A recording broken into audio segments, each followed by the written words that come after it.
હું અહીંયા જીપી અમદાવાદમાં SSIP 2.0 ઇનોવેશન પોલિસીના તહેત એક ઇન્ડિજિનિયસ આવિષ્કાર ઉપર અમે ફોકસ કરી રહ્યા છીએ.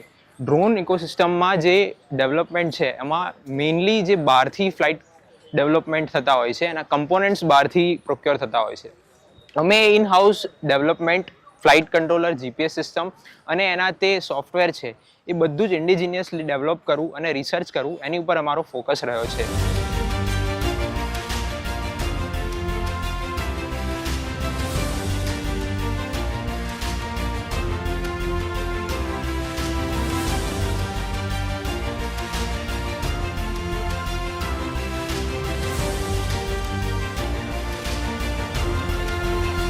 મેં મારી ટીમ જોડે એક એપ્લિકેશન બનાવી છે, ફોકસ ફ્લો નામ રાખ્યું છે અત્યારે.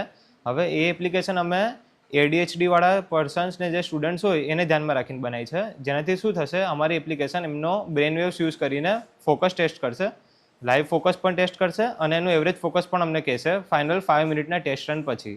જેનાથી શું થશે, એ સ્ટુડન્ટનું મેન્ટલ ફોકસ કેટલું છે એ ખબર પડી જશે. એમાંથી અમે લોકોએ અત્યારે 16 લાખ રૂપિયા સ્ટુડન્ટ્સના પ્રોટોટાઇપ ડેવલપમેન્ટ માટે સ્ટુડન્ટ્સને આપેલા છે અને જે પ્રોટોટાઇપ સારી રીતે ડેવલપ થાય છે ઇનોવેટિવ વેમાં, એ લોકોની અમે પેટન્ટ પણ ફાઇલ કરેલી છે.